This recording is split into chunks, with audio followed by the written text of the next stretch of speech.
गरुड़ पुराण कहता है, जब किसी स्त्री की मृत्यु उसके पति से पहले होती है तो वो आत्मा पूरी तरह नहीं जाती। वो उसी घर में ठहर जाती है, उसी कमरे में, उसी बिस्तर के पास जहां उसका पति हर रात उसे पुकारता है। और वो सुन तो लेती है लेकिन जवाब नहीं दे पाती। क्या सच में मृत्यु के बाद पत्नी की आत्मा अपने पति के आसपास रहती है? क्या आपके आंसू उसे शांति देते हैं या उसकी मुक्ति रोक लेते हैं? आज हम गरुड़ पुराण के उन रहस्यों को जानेंगे जिन्हें जानने के बाद शायद आप रोना छोड़ दें और समझना शुरू कर दें। जब किसी घर से पत्नी का साया उठ जाता है तो वो घर केवल ईंट पत्थरों का एक ढांचा मात्र रह जाता है। लोग कहते हैं कि समय हर घाव भर देता है, लेकिन उस पति से पूछिए जो हर रात सूने बिस्तर और खामोश दीवारों के बीच अपनी पत्नी की यादों से लड़ता है। पत्नी केवल एक जीवन साथी नहीं होती, वो घर की आधारशिला और परिवार की धुरी होती है। जब वो पहले चली जाती है तो पति के मन में सवालों का एक तूफान उमड़ पड़ता है। क्यों विधाता ने उसे ही चुना? क्या हमारी अधूरी कहानियों का कोई मोल नहीं था? गरुड़ पुराण के पन्ने इन सवालों का उत्तर देते हुए कहते हैं कि मृत्यु कोई संयोग नहीं बल्कि एक निश्चित गणना है, कर्मों का अदृश्य लेखा जोखा। मृत्यु कभी भी किसी के साथ पक्षपात नहीं करती। हम जिसे अन्याय कहते हैं, शास्त्र उसे हिसाब कहते हैं। हर मनुष्य इस धरती पर सांसों की एक सीमित पूंजी और कर्म ऋण की पोटली लेकर आता है। पति पत्नी का रिश्ता कोई आकस्मिक घटना नहीं है, ये पिछले कई जन्मों के लेन देन और ऊर्जा का संतुलन है। गरुड़ पुराण के अनुसार जिस आत्मा का इस संसार से जुड़ा हुआ कर्म ऋण पहले समाप्त हो जाता है, उसे ही सबसे पहले अपनी देह त्यागनी पड़ती है। इसमें न तो लिंग देखा जाता है और न ही उम्र। अक्सर पत्नियां अपने जीवन में इतना त्याग, सेवा और समर्पण कर देती हैं कि उनका कार्मिक बैलेंस बहुत जल्दी पूरा हो जाता है। उन्होंने अपने हिस्से का सुख अपनों के नाम कर दिया होता है, इसलिए ईश्वर उन्हें इस मायावी संसार से जल्दी मुक्ति दे देते हैं।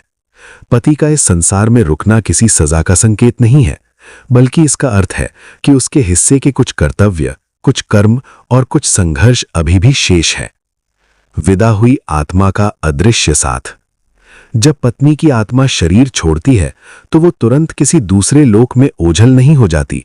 गरुड़ पुराण बताता है कि मृत्यु के पश्चात कुछ समय तक वो आत्मा अपने उसी घर में अपने पति और बच्चों के आसपास ही विचरण करती है।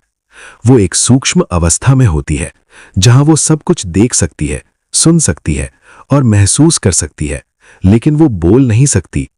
वो अपने पति को बिलखते हुए देखती है, उसके आंसुओं की गर्माहट को महसूस करती है। कई बार वो आत्मा व्याकुल होकर अपने पति को गले लगाना चाहती है, उसे सांत्वना देना चाहती है कि मैं यहीं हूं, उदास मत हो, लेकिन भौतिक शरीर न होने के कारण वो ऐसा नहीं कर पाती। यदि पति इस समय बहुत अधिक विलाप करता है तो उस आत्मा को जाने में कष्ट होता है। वो मोह के बंधन में बंधकर भटकने लगती है, जो उसकी परलोक यात्रा के लिए उचित नहीं है। स्वप्न और संकेतों का विज्ञान। रात 3 बजे अचानक नींद खुलना, हवा का बिना वजह चलना, घर का कोना जहां अजीब भारीपन लगे। क्या आपको कभी अचानक घर में अपनी पत्नी की पसंदीदा खुशबू महसूस हुई है, या बिना किसी कारण के मन में एक अजीब सी शांति या अचानक भारीपन आ गया है?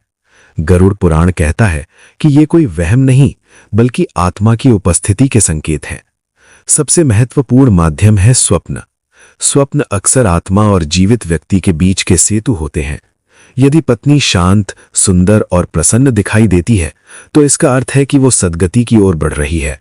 लेकिन यदि वो बार बार दुखी या कुछ मांगती हुई दिखे तो ये संकेत है कि उसकी कोई इच्छा अधूरी रह गई है, या वो आपके अत्यधिक शोक के कारण अभी भी आपसे बंधी हुई है।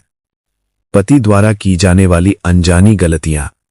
अक्सर पति वियोग में कुछ ऐसी गलतियां कर बैठते हैं जो पत्नी की आत्मा को कष्ट पहुंचाती हैं।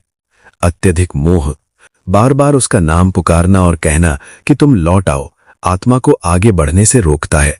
कर्तव्यों का त्याग, पत्नी के जाने के बाद खुद को कमरे में बंद कर लेना या बच्चों और परिवार की जिम्मेदारी छोड़ देना। गरुड़ पुराण कहता है कि पत्नी का प्रेम कभी नहीं चाहेगा कि उसका पति कायर या कमजोर बने। वस्तुओं से जुड़ाव, उसकी साड़ियों या गहनों को पकड़कर दिन भर रोना मोह को बढ़ाता है। शास्त्रों के अनुसार उसकी प्रिय वस्तुओं का दान करना उसकी आत्मा को अधिक शांति देता है। मुक्ति और शांति का असली मार्ग। यदि आप वास्तव में अपनी पत्नी से प्रेम करते हैं और उसकी आत्मा की शांति चाहते हैं, तो गरुड़ पुराण आपको ये मार्ग दिखाता है। सत्कर्म और दान। उसके नाम पर किया गया अन्नदान और जलदान सीधे उसे सूक्ष्म रूप में प्राप्त होता है। संयम और चरित्र। पत्नी के जाने के बाद अपने चरित्र को शुद्ध रखना और धर्म के मार्ग पर चलना ही उसके प्रति सबसे बड़ा सम्मान है। स्वीकार्यता। ये स्वीकार करें कि उसका जाना ईश्वर की व्यवस्था थी। मृत्यु रिश्तों का अंत नहीं है, बल्कि एक नए अध्याय की शुरुआत है। निष्कर्ष। जीवन का सत्य यही है कि हर आत्मा अकेले आती है और अकेले ही जाती है। पत्नी का पहले जाना आपके लिए एक परीक्षा है, ये देखने के लिए कि आप उसके बिना अपनी जिम्मेदारियों को कैसे निभाते हैं। वो अब आपके साथ शरीर में नहीं, बल्कि आपके साहस, आपकी स्मृतियों और आपके पुण्य कर्मों में जीवित है। उसे आंसुओं से नहीं, बल्कि अपने अच्छी कार्यों से याद कीजिए।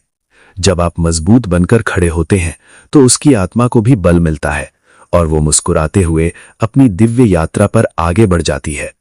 अगर ये वीडियो किसी टूटे हुए दिल तक पहुंच सकता है, तो इसे शेयर करें।